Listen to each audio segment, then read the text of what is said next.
Today's number is 1 million. That's how many downloads Sora, OpenAI's video generator, got in its first 5 days on the market. 1 million downloads. Hollywood knocked on OpenAI's door. Disney put $1 billion on the table. And as of last night, all of it is gone. All of it. More on that in a moment. OpenAI just killed one of its most famous products. Disney's $1 billion bet on AI video is officially dead for now. And the reason might be the most honest thing any AI company has said in years. Simply put, they can't afford to run it right now. I'm Don McKaylee, and this is your Morning Intelligence for Wednesday, March 25th, 2026.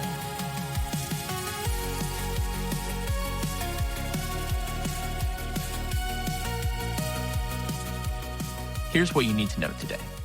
OpenAI has shut down Sora. The billion-dollar Disney partnership has collapsed. We'll break down what happened and what it signals about the real economics of AI here later in the show. The judge in the Anthropic Pentagon case used a word yesterday that federal judges almost never use, and her ruling could come in any day. New data from 750 CFOs puts a number on how many AI layoffs are coming this year. And the answer is a little bit more nuanced than the headline may suggest. Gap just announced you'll finally be able to buy clothes inside an AI chatbot. And in today's Deep Cut, Elon Musk says he's building the biggest chip factory in history. I have some questions on that, but let's go ahead and get into it. All right, let's get into our lead story. Last night, Bloomberg broke the news that OpenAI is discontinuing Sora. Not scaling back, not pivoting, discontinuing it. The standalone app, the developer API, the video generation features inside of ChatGPT, all of it, gone. If you're not familiar, Sora was OpenAI's text-to-video generator. You typed a prompt, it creates a video. When it launched, it was the most impressive AI demo most people had ever seen. Realistic motion, cinematic lighting, the kind of output that made Hollywood sit up and pay attention. And Hollywood did more than pay attention. In December last year, Disney announced $1 billion equity investment in OpenAI, anchored by a 3-year licensing deal that would have given Sora access to Disney, Marvel, Pixar, and Star Wars characters. $1 billion from the most valuable entertainment company in the world for a product that launched less than a year ago. Well, that deal is dead. According to Bloomberg, no money ever actually exchanged hands. The partnership is over before it even started. Now, here's where it gets really interesting. Sam Altman told employees that shutting down Sora frees up compute for next generation models. His exact framing? The company needs to make trade-offs on high compute cost products ahead of a potential IPO. I want to sit with that for just a moment here. OpenAI, a company valued at $840 billion, is telling its employees it cannot afford to run one of its own products. That's not necessarily spin. That's the CEO of the most valuable AI company in the world admitting the economics simply don't work. If you tuned in yesterday, we talked about OpenAI's $800 billion compute spending cut. We talked about the IPO prep. This is the same story, just with an additional layer in the lasagna. OpenAI isn't just spending less. It's shutting things down to make the numbers work. The Sora research team isn't being disbanded. They're pivoting to what OpenAI is calling world simulation research for robotics, which is a signal in and of itself. OpenAI apparently believes simulating the physical world for robots is a better use of that compute than generating videos for Disney. So why does this matter? Well, 3 things really. The first, this is the highest profile AI product fail of the year. 1 million downloads in 5 days, $1 billion Hollywood partnership, and 6 months later, it's all gone. That trajectory should make anyone evaluating AI products for their businesses pause, maybe just for even a moment. Second, the Disney collapse is the most expensive AI partnership failure we've seen yet. It signals that even billion-dollar deals in this space can evaporate overnight when the underlying economics simply don't hold water. Third and final, this is the one I'd pay closest attention to, the IPO angle. OpenAI is doing some spring cleaning before it goes public. That tells you what they think investors will and won't tolerate. And apparently, a product that burns compute without a clear path to profitability doesn't make the cut. The bottom line here, 1 million downloads, a $1 billion deal with Disney, 6 months, gone. If you take one thing from the story, it's this. In AI right now, being impressive and being sustainable are two very different things. All right, let's get into our rundown today. Quick update on the story we've been tracking since last week. Last evening, Judge Rita Lynn heard oral arguments in Anthropic versus the Pentagon. We've covered this case pretty much every single day. The blacklist, the $5 billion market response, the quote-unquote nearly aligned email, the 149 retired judges filing support in Anthropic's corner. Here's what happened in the courtroom. Judge Rita Lynn looked at the government's case and said, and I'm quoting directly here, "I don't know if it's murder, but it looks like an attempt to cripple Anthropic." She called the Pentagon's treatment, quote-unquote, troubling. She questioned whether the quote-unquote supply chain risk bar was set too low. And she pressed the DOW on something that came up in the hearing. Discrepancies between Defense Secretary Hegseth's formal declarative and his blistering social media posts. Federal judges don't use language like cripple by accident, and they don't telegraph their thinking unless they want both sides to hear it. You have to think that word was chosen deliberately. Anthropic's CFO testified that the supply chain designation could cost the company hundreds of millions to billions in revenue alone this year. The company asked for a ruling by March 26th, as in tomorrow. The court isn't bound to that timeline, obviously, but Judge Lynn said she expects to have a decision, quote unquote, within days. So what? Well, if you've been following all along, the trajectory is clear. The government's case has gotten weaker at every stage. The emails, amicus briefs, the answer to Judge Lynn's questions, and now the judge's own language. A ruling could come as soon as tomorrow, and we'll be sure to be on top of it. Our second story in the rundown, new data out today. A new working paper from the National Bureau of Economic Research, based on Duke University's CFO survey of 750 U.S. chief financial officers, found that AI-related job cuts are expected to be 9 times higher in 2026 than they were in 2025. 9 times. That's the headline. Now, here's some context. That 9 times increase translates to roughly 502,000 roles, which sounds enormous until you put it against the denominator of 125 million U.S. jobs. That's 0.4% of total employment. And fewer than 44% of CFOs surveyed plan any AI-related cuts at all.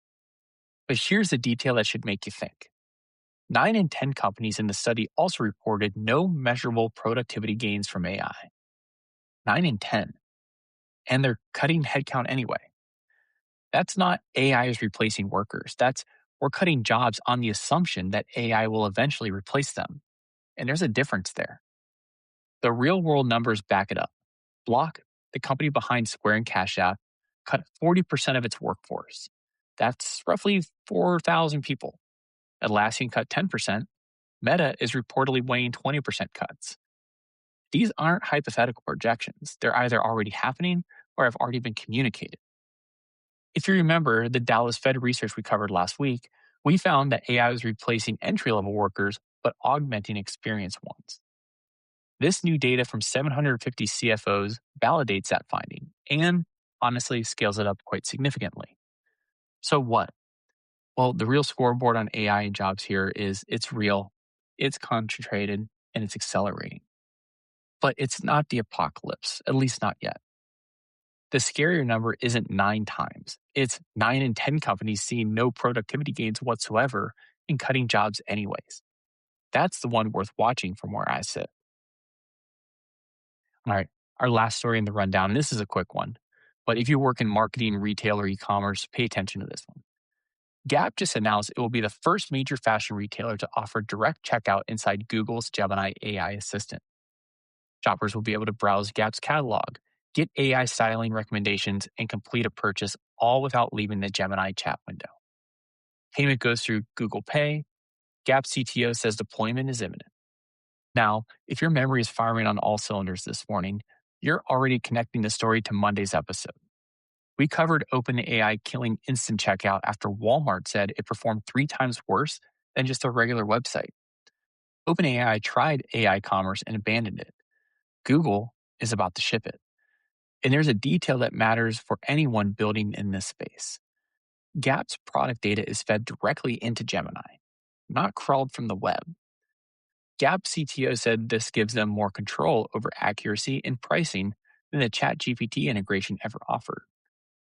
Walmart tested ChatGPT's checkout. They didn't turn it on. Gap tested Gemini's checkout, and they're getting ready to launch it. All right, a quick favor before we keep going here. If you've been enjoying Morning Intelligence, do me a solid and share this episode with one person today. One person is all I'm asking. The Sora story alone is worth sending to anyone who is asking you if a video they saw on Instagram is real or not. Text the link, drop it into a Slack channel, maybe a group chat, whatever works for you. This show grows because people like you tell people like them. And I really appreciate it if you let them know. All right, let's get into the deep cut. Buckle up for this one. Over the weekend, Elon Musk officially announced a joint venture between Tesla, SpaceX, and xAI to build what he's calling a TerraFab, the largest semiconductor fabrication facility ever planned. The price tag? $25 billion. The location? The North Campus of Giga Texas in Austin. The ambition is staggering here. This facility would consolidate every stage of chip production under one roof: design, lithography, fabrication, memory, advanced packaging, and testing.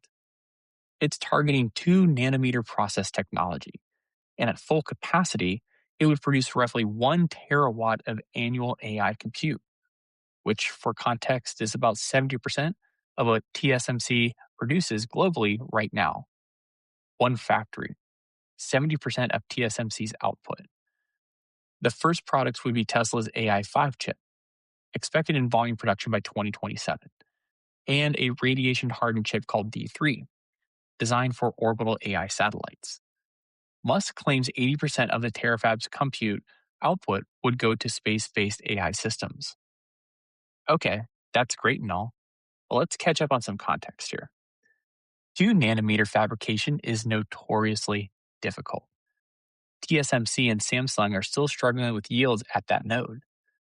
No company in history has attempted vertical integration at this scale. And here's the detail that caught my eye. As other sources have pointed out, $25 billion cost is not currently on Tesla's 2026 capital expenditure plan, which is already at $20 billion. And 80% of compute to orbital AI satellites is either visionary or science fiction, depending on how much benefit of the doubt you're willing to extend here. So why is this worth your time? Well, here's why I wanted to do this story today, despite some of the skepticism. Remember yesterday's deep cut, the helium supply chain, Qatar, the Strait of Hormuz, TSMC's dependency on energy that flows through a shipping lane that's currently under threat? Whether or not Elon Musk can actually build this thing, the pitch is a direct response to that vulnerability. The entire AI industry depends on TSMC. TSMC depends on a shipping lane. Musk is saying, what if we just, did it all here instead? What if one company owned the whole stack, from chip design to fabrication, right here on American soil? Nobody has done it. It may not be possible at this scale, but the fact that someone is trying with 3 companies and $25 billion tells you how real the supply chain anxiety may be getting out there. The TerraFab is either the most ambitious infrastructure play in AI history or the most expensive press release ever. And per usual, only time will tell. But the question it's responding to, who controls the physical AI layer, is the one that matters more with each passing week. All right, before we go here, something a little bit lighter. Google just put Gemini AI agents to work crawling the dark web. Specifically, Google's threat intelligence team launched a public preview of AI agents that sift through 10 million dark web posts per day, looking for cybersecurity threats targeting specific organizations. 10 million posts a day, filtered down to a handful of actionable alerts. Before this, companies either hired expensive threat intelligence analysts to manually monitor dark web forums, or they just, didn't do anything at all. Most companies were and continue to be in that latter bucket. Now, an AI agent does it for you around the clock at a scale no human team could ever match. I just think there's something inherently entertaining about Google's AI spending its days reading through hacker forums and sketchy marketplaces that sell passwords and personal information. Somewhere, a Google agent is reading a post about stolen credit cards and thinking, hey, I should tell John about this. That's the future. And honestly, it's pretty damn cool. Good on you, Google. All right, for tomorrow, the White House just dropped its most comprehensive AI policy framework yet, and it wants to override every AI law across the country, from California to Colorado, all of them. Plus, robotics just entered the mega round era. $1.2 billion raised in a single week. We'll break down what that means for people building the physical AI of the future. We'll see you then. And that's Morning Intelligence for Wednesday, March 25th, 2026. If you liked what you heard, hit subscribe from wherever you're listening. Share it with that one friend who keeps asking you, hey, what's going on in the world of AI? You know who they are. I'm Don McCaleb, and thank you for tuning in today.